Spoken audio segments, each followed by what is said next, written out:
Fred Allen Show.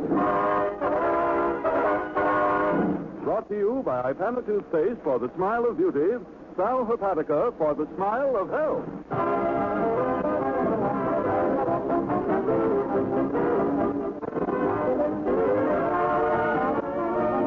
An hour of smiles with Fred Allen, folks. 3,600 seconds of fun and music. Fun with our star comedian, Fred Allen. With our guest, Jack Boyle, the cattle caster at Paramount Studios. Music with Peter Van Steeten, the Merrimack, and Betty Jane Rhodes. The time has come. It's the Fred Allen Show.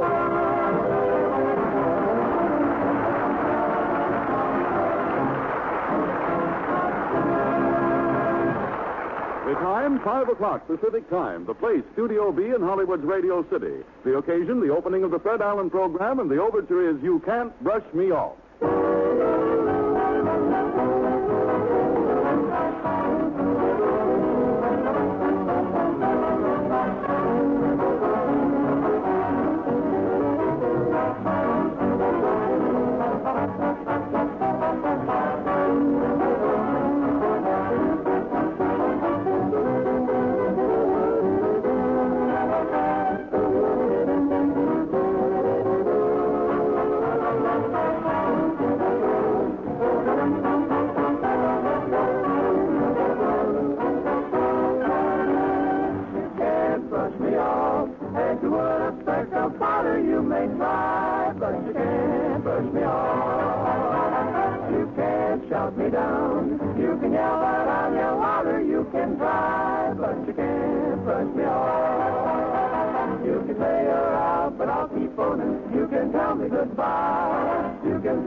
Gentlemen, to come to California, some people leave New York by plane, some people leave New York by train, others leave by bus.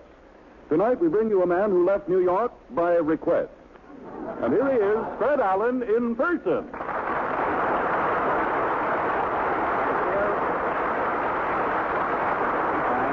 Thank you, and good evening, ladies and gentlemen. Well, here we are in Hollywood, Harry. How does it feel? Oh, wonderful, Fred. Say, it certainly seems good to wake up in the morning and find the sun out for a change. Yes, when we left New York last week, you could only see the sun by appointment. You had to send in 20 box tops or something, I forget. Say, what's wrong with your coat, Harry? Your coat. Nothing, Fred. The lapel is gone, that's all. More? No, the lapel came off in a real estate agent's hand. He grabbed me as I was getting off the train. Say, you don't move around on the left. He's moving on the left. Well, Peter's very nervous, you know. Oh, those musicians. Oh, there'll be plenty of dull spots coming up. You can walk around your nose. Fine thing. Now we're 12 minutes late already. Well, what did you say, Harry? How did you lose your lapel? Well, I got off the train and this fella grabbed me by the lapel right away, and I sort of jumped and the lapel came off. You were lucky getting a tall real estate agent, Harry. I got a short one. Wait till I turn around. Look. Fred! What? Well, I can't help it, Harry. The man grabbed me by the base of the trousers. He was trying to sell me a country seat, he said. Well, you didn't take the seat, did you, Fred? The man beat me to it, Harry. Well, I was lucky my lapel came off and I was able to get away. Say, I'll say you were lucky, Herschel. I was pulled all over North Hollywood in reverse. Did you look at any property? No, Harry. The man had me by the seat of things. I wasn't facing anything he had for sale. I did see a couple of escrows. Hi, fellas. Wait a minute. I didn't finish. That's twice. Has the union got an old leader out there they don't want? Listen, I don't mind you walking on laughs and stepping on laughs when you start to kick them around. But the white pants have gone to his head. Why didn't you get the coat bleached, too, and come in? Well, all right, you can... I did see a couple of escrows flying around. That was my line. Hi, fellas. Hi. See? Yes, for the second show. Did you fellas get a place to stop? Well, I'm all set at the hotel, Pete. I'm at the Hollywood Dewey. You mean the Hollywood Roosevelt, don't you, Harry?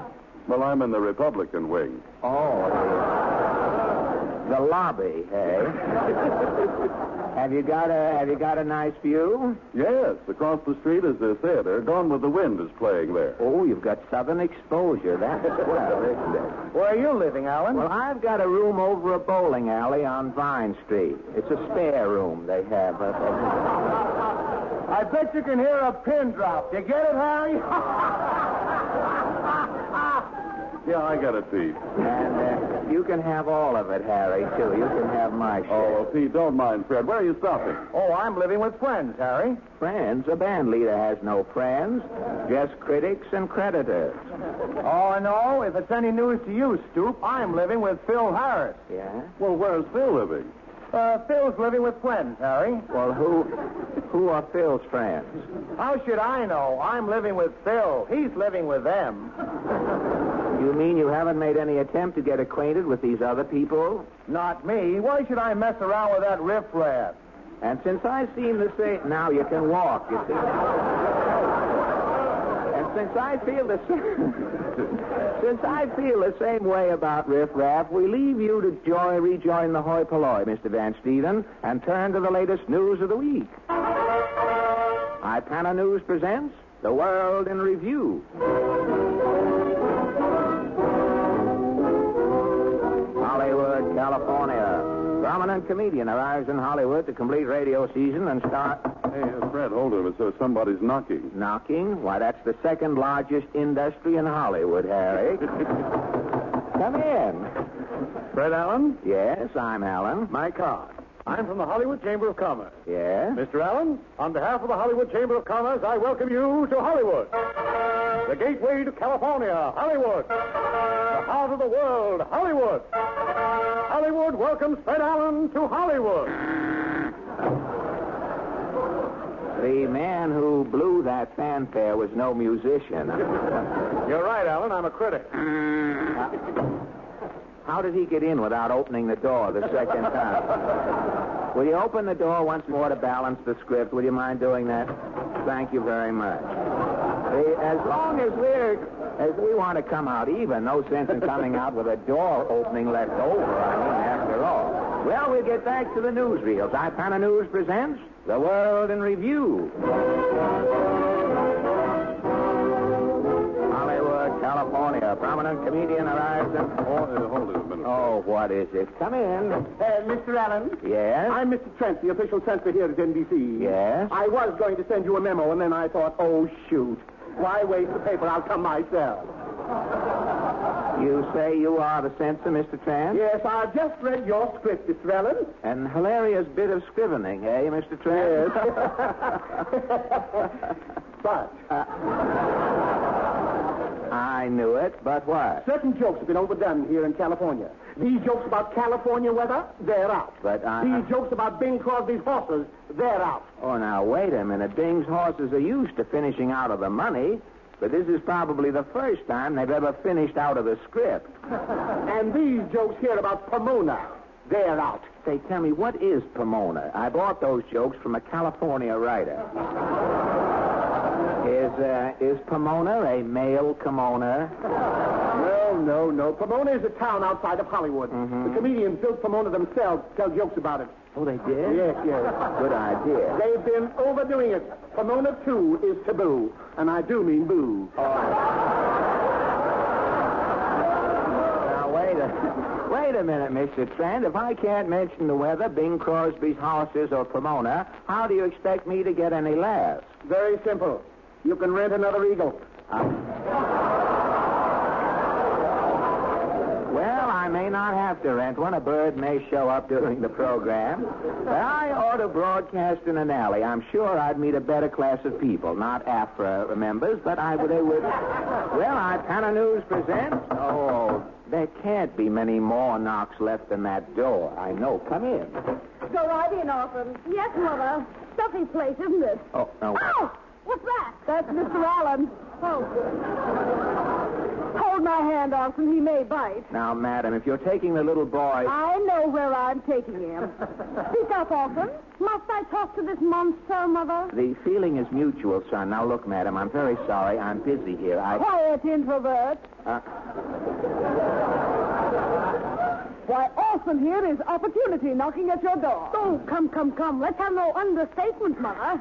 Tell him who I am, what I've done. Astound him, Mumsy. Mumsy, I'm handing him, darling. That child is spoiled, madam. He won't keep until morning. I've got dry ice in his DVDs. Well, he may make it, but who is this Trojan pony you have? Mr. Allen, meet Orson Rooney, the greatest child star in Hollywood today. Orson Rooney? Yes, the critics say I'm half Mickey and half Wells.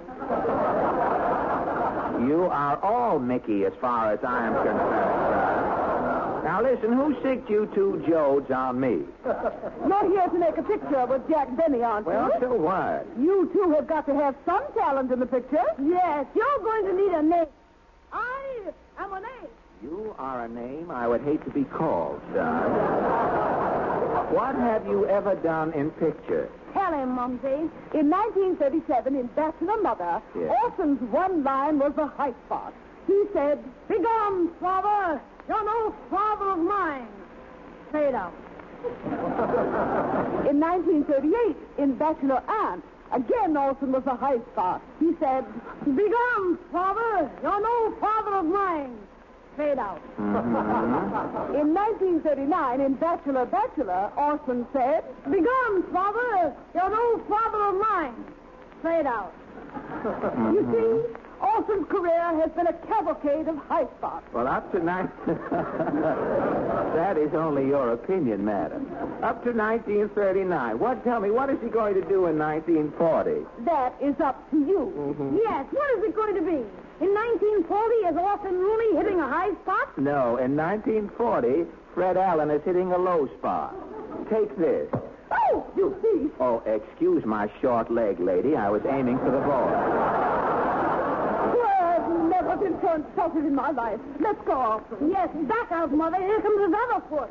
And now, ladies and gentlemen, the Merrimacs. Fred, the Merrimacs, what about the newsreel? No, Harry, we haven't any time for the newsreels now. Oh. According to the studio clock, it's time for the Merrimacs to sing for us, Ezekiel Saw the Wheel.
And now, ladies and gentlemen, if the first four rows will please move back, I'll unleash our first guest of the evening, Mr. J. Stanford Snarlsworth, the Sunshine Boy. Yeah, a lot of nonsense. Radio.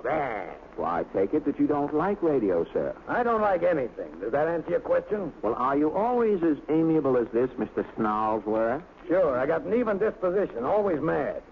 I bark at dogs and even make faces at babies. Well, I bet that makes you very popular with the women. Women, they're a plague. There's my wife. She always used to greet me at the breakfast table with one of those cheery smiles. Well, I soon put a stop to that. I hate everybody. I even hate myself for being so grouchy. Well, have you any idea what makes you so easy to get along with, Mr. Snarlsworth? Of course not. If I had, I wouldn't be this way, would I? Well, then maybe Harry Von Zell might be able to help you out. You think you can, Harry? Well, Fred, I'm afraid not. His sounds like rather an advanced case. But I can help anyone who has an ordinary grouch because he feels sluggish, headachy, and under the weather. I can help those people by suggesting that they take Sal Hepatica. For Sal Hepatica speedily helps you feel your best again. That's easy to understand, too, because this famous saline acts quickly in two ways. First, as a laxative, Sal Hepatica is speedy, yet exceptionally gentle. Second, Sal Hepatica also helps counteract excess gastric acidity, which chases that sickish feeling fast. That is why so many physicians recommend Sal Hepatica, and why millions of people have found it to be an ideal laxative. So get a bottle of Sal Hepatica from your druggist, and simply put 2 teaspoonfuls in a glass of water and drink it. Soon, head clearing, pep returning, you begin to feel like your old self again when you take Sal Hepatica for a faster comeback.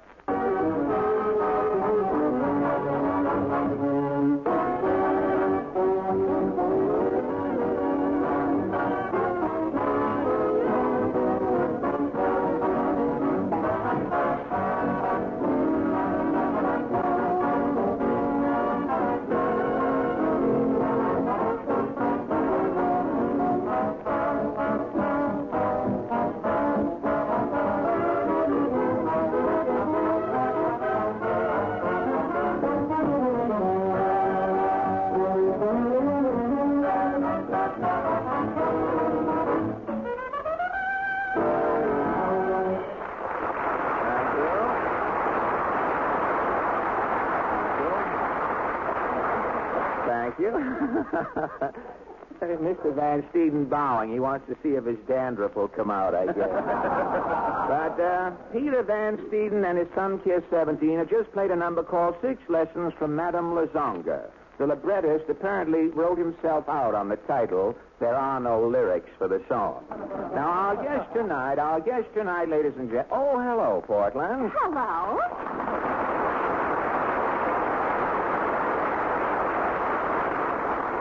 Well, are you enjoying life here in Hollywood? I'll say. Mama's been taking me around all the studios trying to get me into pictures. No kidding. Yes. Mama said I used to look like Shirley Temple before Shirley Temple looked like Shirley Temple. You did, really? Uh-huh. Well, why didn't your mother put you into pictures then? But Mama said nobody wanted anybody who looked like Shirley Temple until Shirley Temple went in pictures. Oh, well, how does your mother expect to get you into pictures now? Mama says now I look like Claudette Colbert. But isn't there a girl using that name in pictures now?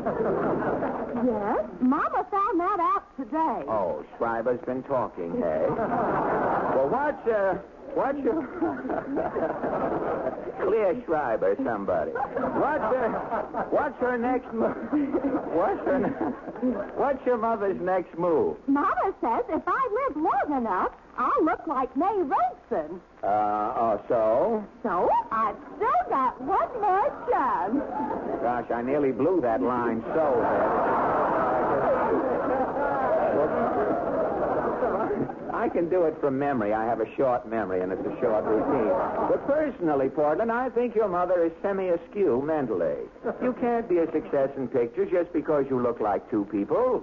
Thomas Edison was. Well, how do you mean? As a boy, Tom Edison looked like Mickey Rooney. And? As a man, he's the spitting image of Spencer Tracy. Yes, Edison was sure lucky. He's the only famous man who lived that didn't look like Don Amici.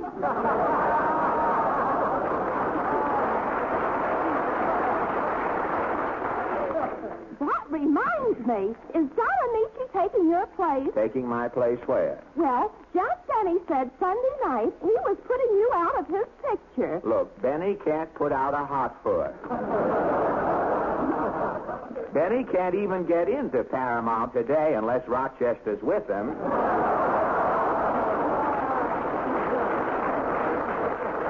Well, Jack said he was having them tear up your contract. Oh, yeah? Well, whoever tears up my contract is going to have some mighty expensive confetti on his hands.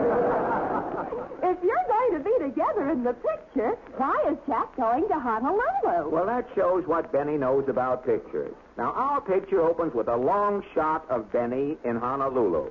He's going to Honolulu for the long shot. He doesn't even know they build sets in studios. What is a long shot in pictures? Benny.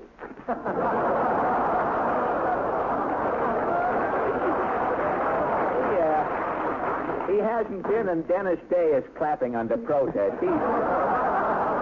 You know what happens, Dennis? You're through as of that last decibel disturbance there. But enough about Benny, Big Baby Sandy, as we call him around North Roxbury. Tell me, who is our guest tonight? He's the man who casts all the horses and cattle used in Paramount pictures. Oh, he's a cattle caster, hey? That's right. Mr. Allen meets Jack Boyle. Well, good evening, Mr. Boyle. Good evening, Mr. Fred. Allen, yes. Yeah? There are different doors in the studio. I mean, this is the Allen program, Mr. Boyle, in case it comes up later. Well, good. Portland tells me, Mr. Boyle, you know, people with all these doors walk in and get on the wrong program, you know, and then wonder why they're not paid off in later life. Portland tells me, Mr. Boyle, that you are a prairie talent scout for Paramount. That's right, Fred. I've been supplying Paramount pictures with horses and cattle for 16 years. Well, yours is certainly an unusual profession, Mr. Boyle. How did you happen to take up this career as a stockyard salesman? Well, Fred, I started out in 1923 as a cowboy actor. I soon saved enough money, so I went into this business. Oh, you mean you preferred renting animals to being a movie actor, Mr. Boyle? It's a lot safer, Fred. Wait a minute. Was Mr. Boyle's throat cleared before we went on? If it was, you won't have to bother with it again. Well, did you say it's a lot safer? The horse never becomes box office poison. Oh, how right you are. Well, tell me, Mr. Boyle, for what big pictures have you cast the cattle? Well, there was Wells Fargo, The Plainsman, Bojas, Union Pacific, and I just finished working on a new Cecil B. Mid-the-Mill picture, Northwest Mounted Police. I supplied almost 1,000 horses. 1,000 horses. Well, isn't it rather complicated being the manager of so many equine thespians, Mr. Boyle? Well, how do you mean, Fred? Well, for instance, how does a horse's agent collect his commission? Now, after an equine player has done a day's work, you, as his agent, can't stick your head in the horse's feed bag and eat 10% of his oats. Or can you? Not exactly, Fred. I'm paid by the company according to the work the horses do. So you mean different horses have different salaries? Well, that's right. An ordinary movie horse gets $5 a day, but a trained horse gets $100 a week. Well, that ain't hay, is it? But I guess the horse wishes it was. So tell me, does preparing we'll wait. I mean, if anything... Just give us a signal. Always happy to oblige. But I imagine... But tell me, Mr. Boyle, does preparing horses for camera duty present any special problems? Yes, horses are the same as movie stars, Fred. They require makeup. Mm-hmm. They have doubles and stand-ins, and some of them even go Hollywood and try to steal scenes. You have horse hams, too, do you? Well, tell me, how do you make horses up? Well, making up a horse usually consists of dyeing it another color or some harmless solution. Dyeing it? You mean that the horse the Lone Ranger has been riding around all these years is in reality a peroxide blonde? I don't know about silver, Fred, but I have to make up animals in a lot of my pictures. Well, do you have character horses to play old man stallions? You know, do you line their faces and stick gray manes on them, do you? No, but sometimes two stars will ride horses that look almost alike. We change their markings to avoid confusion. Oh, well, do you do anything besides dye the horses? You know, do you put red enamel on their hooves, pluck their fetlocks, or give them an upsweep tail do? Sometimes, Fred. But you say horses have doubles and stand-ins, Mr. Boyle. Now, what does a horse with 4 legs need with a stand-in? A horse that's ridden by a star is too important to be risked in jumps and falls, Fred. We make up other horses to look like him for action shots. You haven't got to catch a train or anything.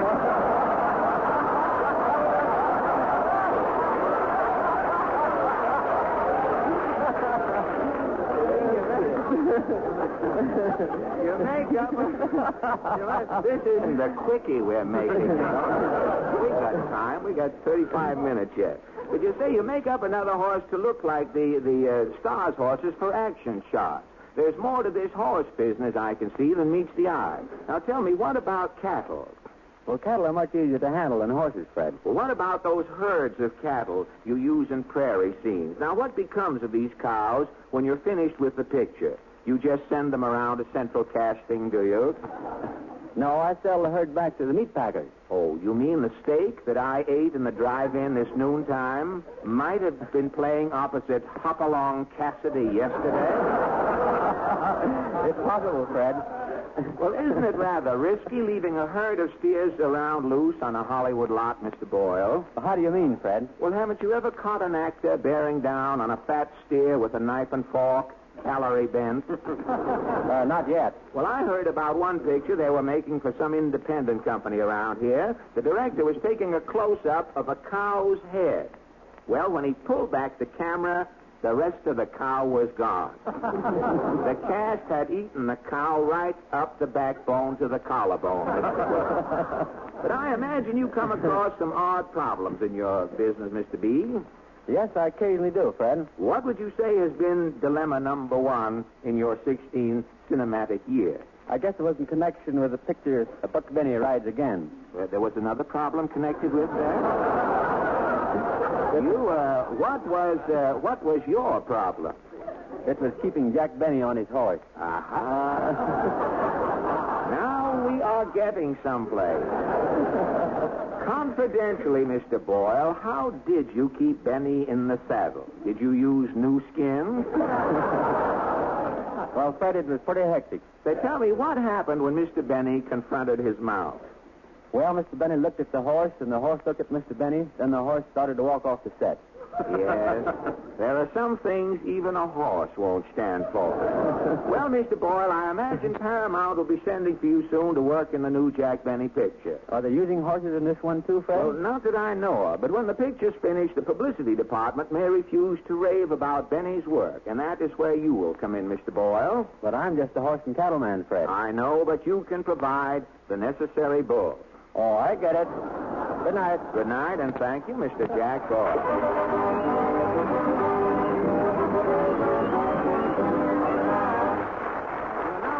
Gentlemen, Miss Betty Jane Rhodes heard that we had to leave Win Murray in New York to keep an eye on the World's Fair, and so Miss Betty Jane Rhodes has kindly volunteered to save what's left of the day. Her song, Exactly Like You.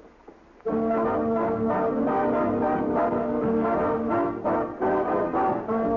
know why I've waited, know why I've been blue, for I prayed each night for someone exactly like you. Why should we spend money on a show or two? You know that no one does those love scenes exactly like you. You make me feel so grand. I want to hand the world to you. You seem to understand each foolish little scheme and dream I'm dreaming. Now I know why Mother taught me to be true. She meant me for someone exactly like you. I used to have a perfect sweetheart, not a real one, just a dream. A wonderful vision of a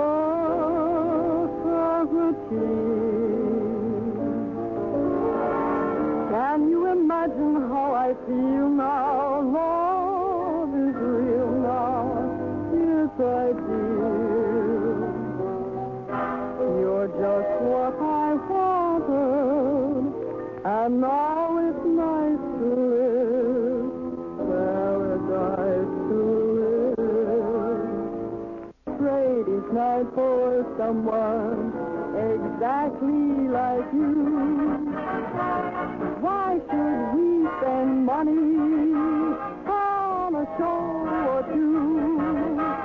No one does those love scenes exactly like you.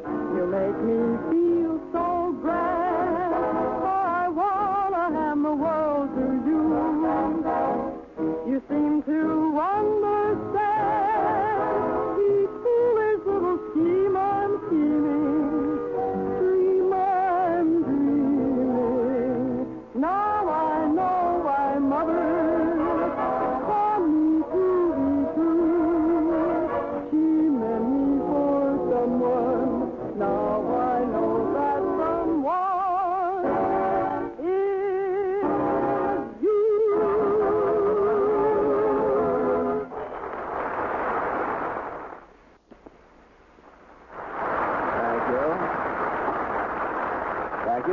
gentlemen, the radio and the newspapers and magazines are so full of contests lately that I'm sure you'll all be interested in our next guest. One Mr. Joseph Dokes, habitual contest winner. Mr. Dokes. Good evening, Mr. Allen and fellow contestants. Thank you. Is it true, Mr. Dokes, that during the past week you have won a telescope, a honey bear, and a set of dishes in contests? That's correct, Mr. Allen. Well, I understand you won the telescope in a contest sponsored by the I Spy Eyeglass Company. Now, would you mind telling us what your entry was? No, indeed. My entry was, I like I Spy glasses because they are the best. Well, that was certainly a bullseye. Now, about the honey bear. That contest was sponsored by Prometheus's Pretty Pretzels, wasn't it? Yes, sir. And my prize-winning slogan for that was, I like Prometheus's Pretty Pretzels because they are the best. Oh, you're certainly so consistent, aren't you? Now, if the makers of Sal Hepatica were to run a contest... I'd say, I like Sal Hepatica because it is the best. Somehow I had a hunch you might. But why would you say it is the best? Well, I don't know. Well, if you don't know, then you couldn't find a better man to tell you than Harry Von Zell. Harry, please. Well, Sal Hepatica is ideal to take when you feel sluggish, headachy, and need a laxative. Because this famous sparkling saline gives you a faster comeback. In the first place, as a laxative, Sal Hepatica is quick-acting, yet very gentle. In the second place, Sal Hepatica also helps counteract excess gastric acidity, which chases that sickish feeling fast. So, ladies and gentlemen, get a bottle of Sal Hepatica from your druggist and simply put 2 teaspoonfuls in a glass of water and drink it. See how soon you feel more alert, alive, more like your old self again when you take gentle, quick-acting Sal Hepatica.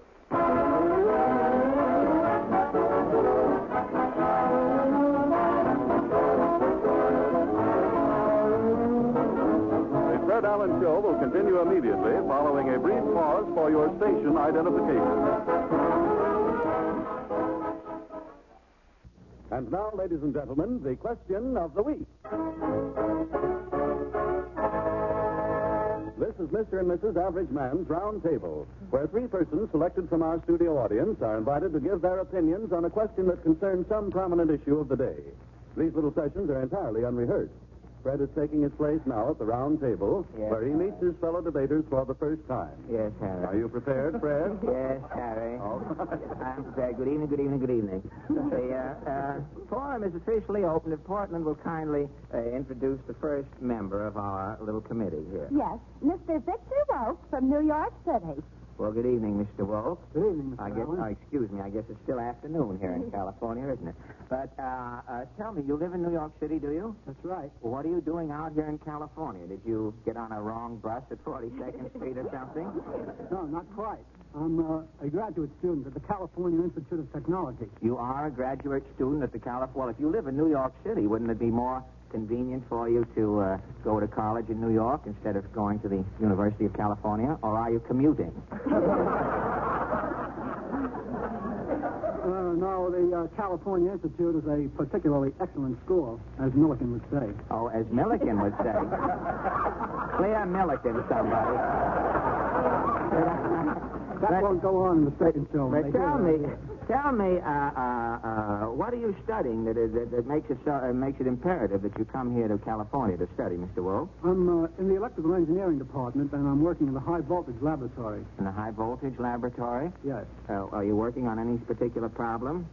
At present, no. You aren't? No. Well, what are you doing? Isn't it pretty dangerous to be in a high voltage laboratory if you're not doing anything?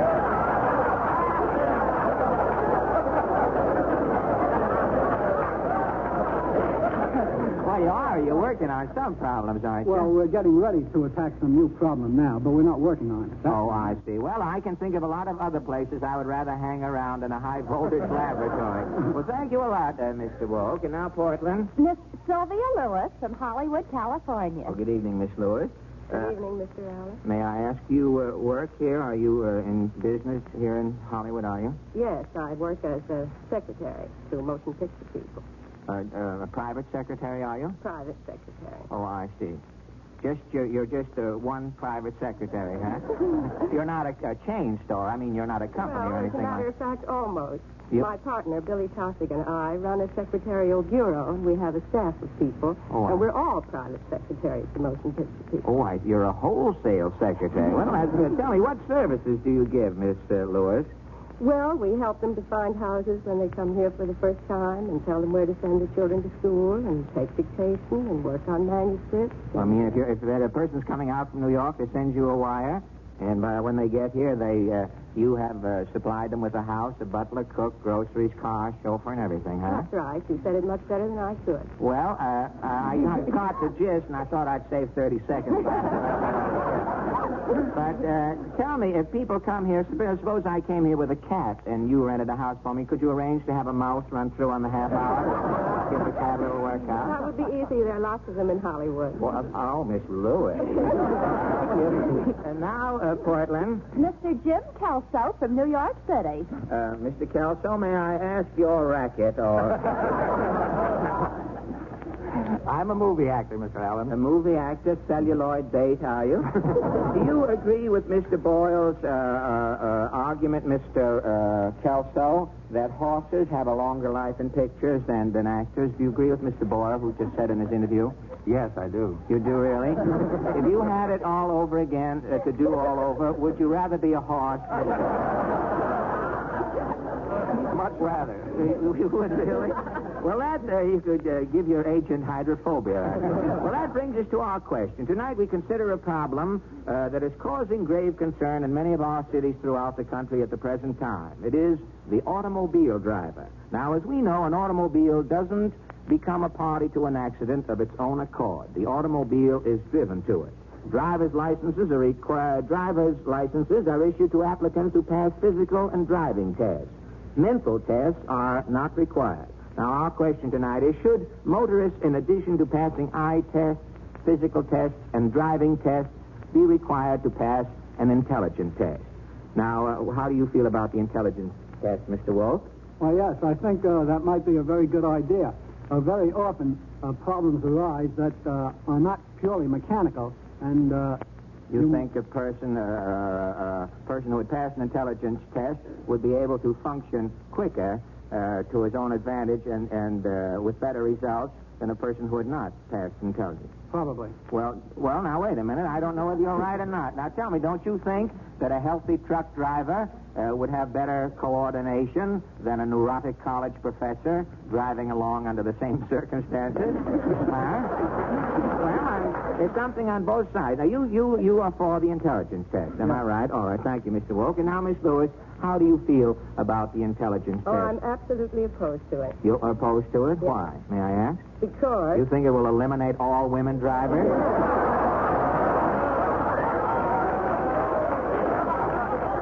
Why? Was that what... Exactly, yes. Oh, I'm sorry. Oh, that's awful. I stole your laugh, Miss Lewis. I didn't know you were going to say that. I give you my word, I am not psychic. I didn't read your mind. Without my glasses, I can't read anything. Well, thank you. You are opposed to it. Only on that ground? I think women are very intelligent, and therefore, supposedly, they're bad drivers. Of course, I'm a very bad driver, so I'm trying to Well, think you the can't rest of them judge. are. Well, you can't judge all women by your own driving proclivities, Miss Lewis. But you are against it. All right, Mr. Kelso, how do you feel about the intelligence test? I'm in favor of it also. You are also in favor of the intelligence test. You think we would have a better class of drivers rampant on the streets? Oh, yes. Of course, I don't know about the driving around here. I see people at the wheel as they go by. Apparently, they don't know whether they're driving a car or operating a surfboard. I know that out here on Vine Street, hundreds of cars go up and down every day, and the street is as good as new. It shows the drivers are driving on a beam or something. Well, our little committee stands apparently 2 for the intelligence test and 1 against it. Our committee has dozed off, and no, that's right, 2 for and 1 against. I do feel confident, however, that our little conference tonight will have no immediate effect on the motorist situation around the country. Something tells me, though, that if all car owners had to pass an intelligence test tonight, the only man driving a car tomorrow would be Einstein. On this note of FOB futility, our forum adjourns, and thank you all for your kind cooperation.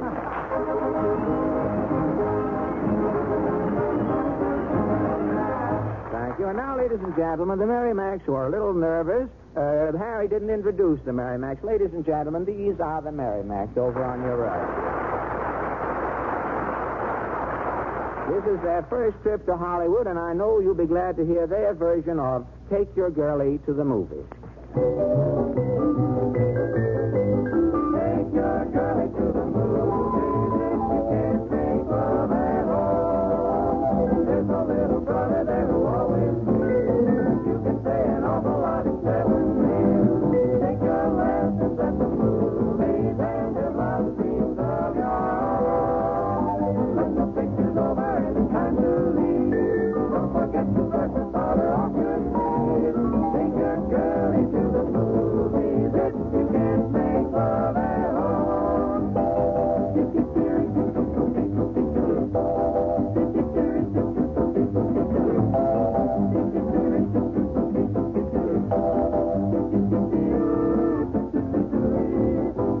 your girlie to the movies if you can't make love at home.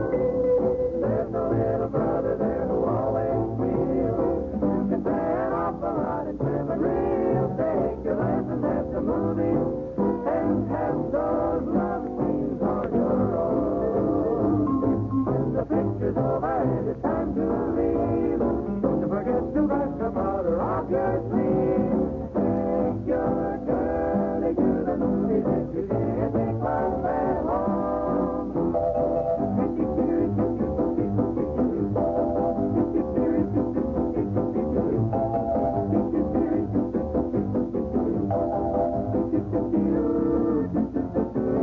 When the picture's over and it's time to leave, don't forget to brush the powder off your sleeve. Take your girlie to the movies if you can't make love at home.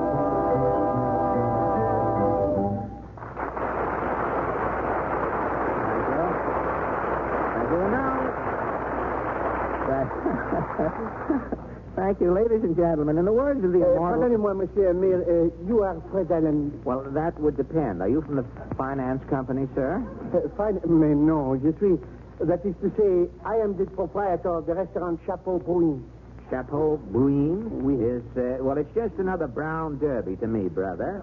Now, look, I am not interested in... Monsieur, I come to ask permission that at my restaurant we may name after you a dish. Now, look, Harry, I'm only out in Hollywood less than a week, and they want to name a fish after me yet. Fish? No, monsieur. Dish. And it is superb. Tender young breast of chicken, baked under glass with mushrooms covered with cream. This pièce de résistance is served with the potatoes smashed and green peas fresh from the garden. And you want to call that the Alan Bloom plate, eh? Oui. Well, it's all right with me. It sounds like quite a tempting tidbit, doesn't it, Harry? Yes, certainly does, Fred. But there's one important thing you ought to remember about that dish. Well, what's that? Well, all the foods in it are soft and creamy and well cooked. Well, what about it? They taste good, don't they? Oh, certainly, Fred. But like so many of the foods we eat nowadays, you know, they deprive our gums of the exercise they need to keep them firm and healthy. As a result, gums often become soft and tender and more susceptible to trouble. And that, ladies and gentlemen, is one of the biggest reasons for the steadily increasing popularity of iPana toothpaste. For when used with massage, iPana helps give our gums the stimulation they need for firmness and health. When you realize, in addition to that iPana and massage also gives you cleaner, brighter teeth, then you can readily understand this outstanding tribute to its merit. In the 1940 National Survey, conducted among thousands of dentists all over America, it was found that twice as many dentists personally use iPana as any other dental preparation, paste, powder, or liquid. In fact, more than the next 3 dentifrices combined. Well, ladies and gentlemen, make their choice your choice. Start now to use iPana toothpaste.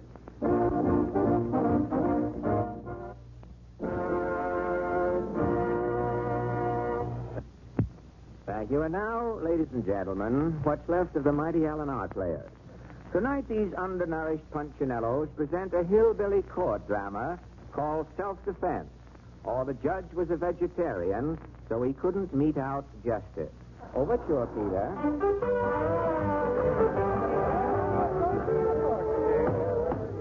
Nice robes, His Honor, Judge Allen. Order in the court, order in the court. Order in the, you in the corner, order in the court. First case, Sheriff. First case is strolling troubadours.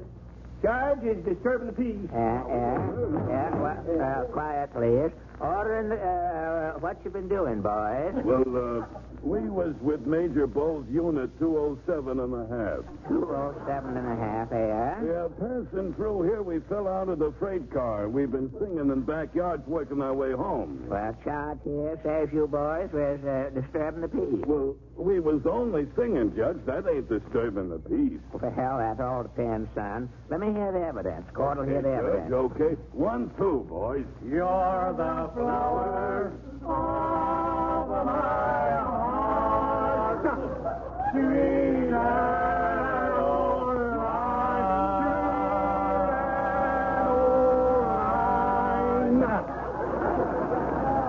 Well, what's your verdict, Judge? That's 30 days. Wait, my records are twisted here. Next case, People versus Hose Spunk. Charge is murder. Murder?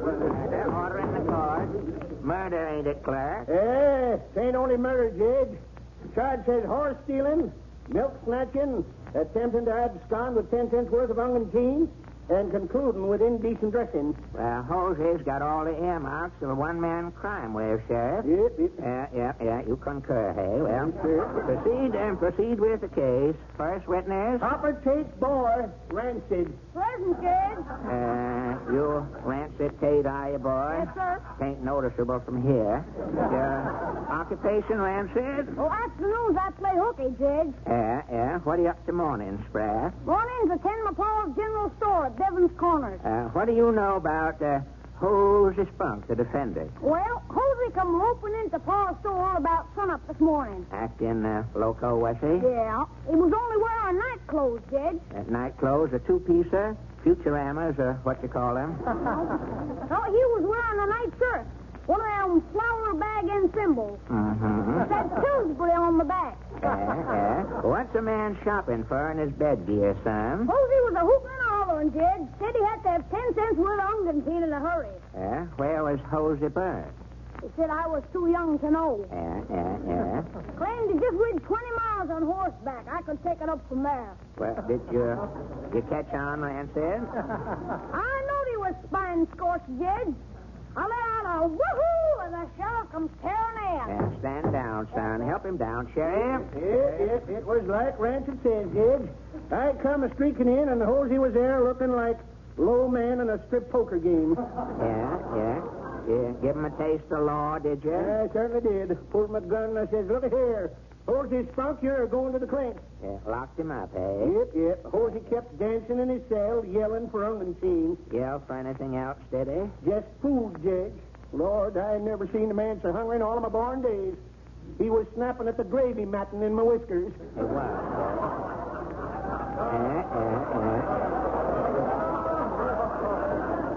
Stomach must have been as empty as a politician's hat when he's got it on, Sheriff. Yes, sir. He ate 15 hamburgers, cellophane and all. He was eating like an acid. Lord, prisoner that hungry to eat the town into a higher tax rate. Yes, I was fixing to turn him loose, Judge, but just before noon I got word that Roof Tully had been found dead, so I held Hosey for murder. Roof Tully? What was Roof to Hosey? Hosey was Roof's hired man. Oh. Yes, sir. They run a small truck farm together. Well, this is getting gripping, Sheriff, but you ain't proved nothing. Yeah, wait a minute now. I'm closing in on him, Judge. Well, it don't seem like low men needing 10 cents worth of ungentine and a gross of hamburgers to have time to stop for killing, Sheriff.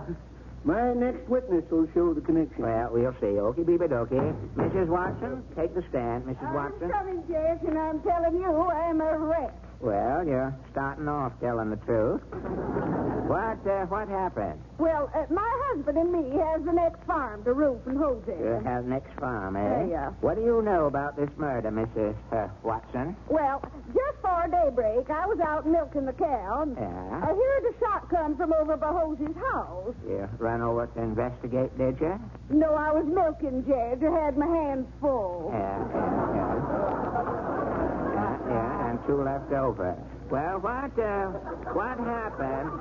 What happened after the shot? Well, Hosey comes sprinting out of the house in his nightshirt. Yeah? He leaped the fence and come running up to me. You holler, did you? No, I was feeling kind of coy. I says, folks can catch cold going out with no hats on, Mr. Spunk.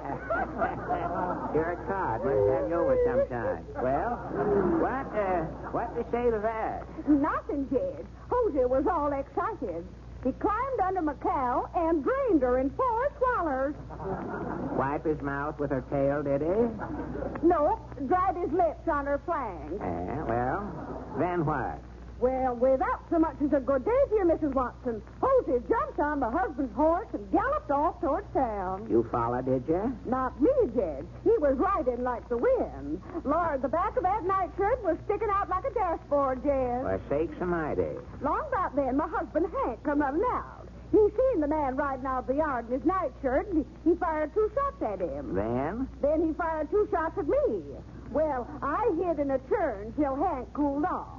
Then, after I scraped the butter off me, I told him the fact. I see. Well, stand down. He Thank didn't you. leave I me know. so Stand far. down, Mrs. Watson. Hank Watson? Good. This yon gospel, your wife here in that shop? Yep, I went over to Ruth's to check up on it, and sure enough, Ruth was deader than a bull at a barbecue. Now, assuming Hosey done the shooting, what'd be his motive, Hank? Well, 'twa'n't money, Judge. Them two was as poor as Richard's almanac. Well, they run a farm, didn't they? Well, they couldn't raise nothing but weeds, Judge.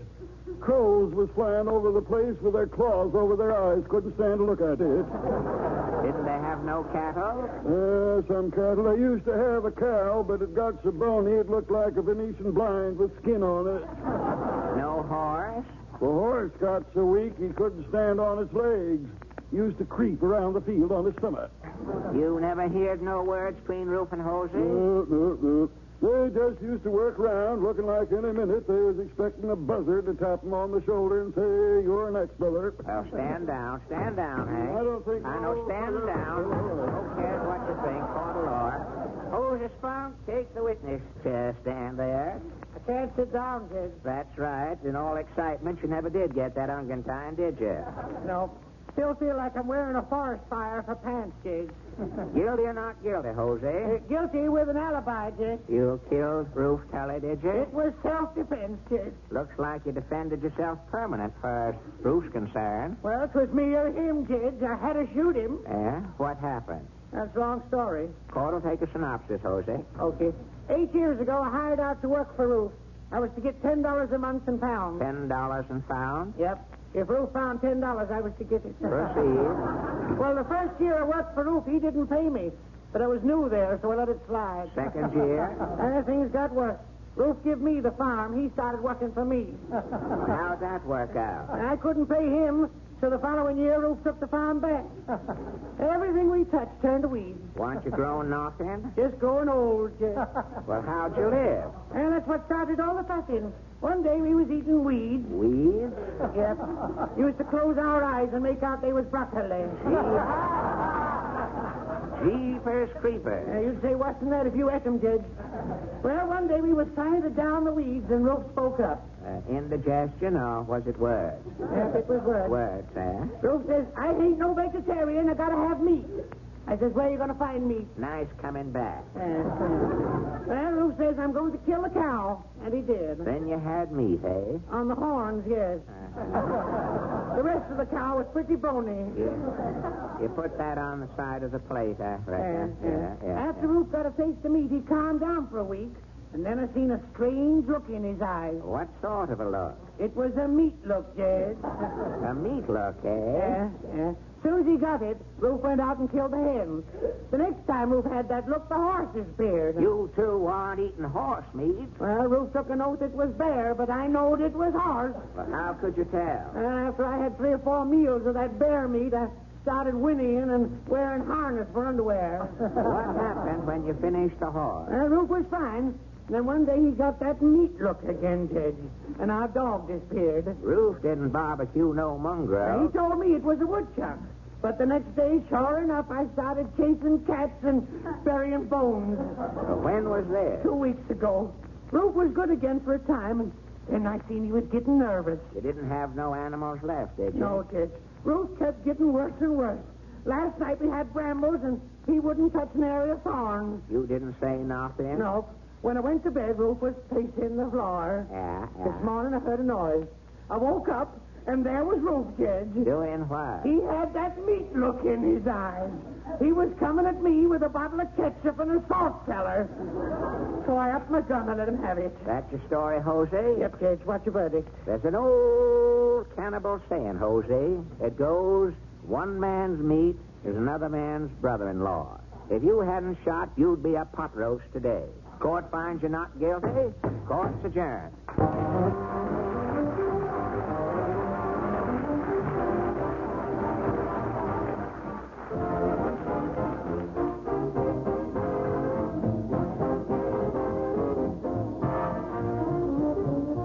This is the time of year, ladies and gentlemen, when graduating classes concern themselves with such pertinent issues as who is the best student or the finest athlete and so forth. And so tonight we follow through with our own elections. And after a careful count, we are very happy to report as follows. First, the one most likely to succeed. Ipana toothpaste.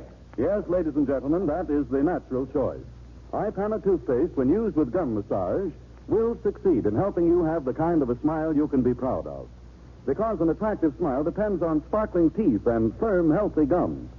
And Ipana toothpaste is especially made not only to clean and brighten teeth, but when used with massage, to help give gums the stimulation they need for firmness and health. Second, the most convincing speaker. That, too, is Ipana toothpaste. For Ipana definitely speaks for itself. The very first time you brush your teeth with Ipana, massage a little extra Ipana on your gums and notice the remarkable difference. Notice that pleasant tingling sensation as circulation speeds up and lazy gums start to waken. Finally, the most popular member of the class. And again, the winner is Ipana toothpaste. For so many people step up to their drug counters and ask for Ipana that it has become the largest selling toothpaste in America. Make up your mind right now to stop at your drugstore for an economical tube of Ipana and help yourself to healthier gums, brighter teeth, and the kind of a smile that wins friends and keeps them. With Ipana toothpaste.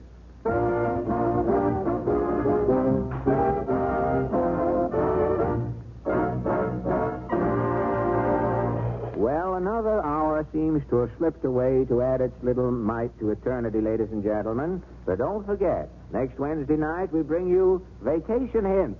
How can I avoid a touch of the sun? Ask him for $2 first.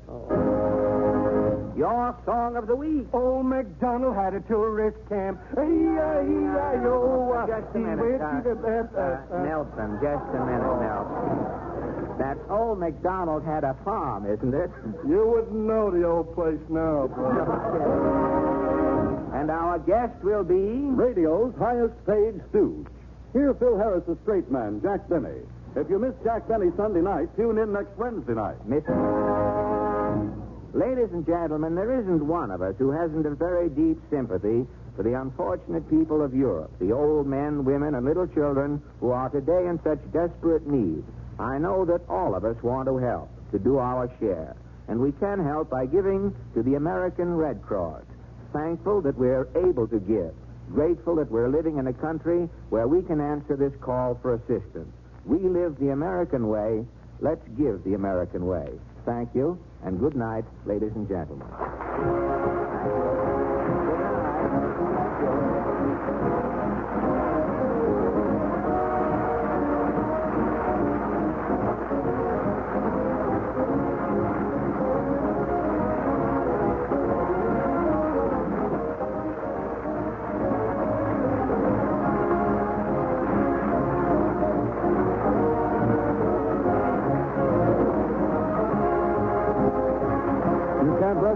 From Louisiana Purchase. This is the National Broadcasting Company.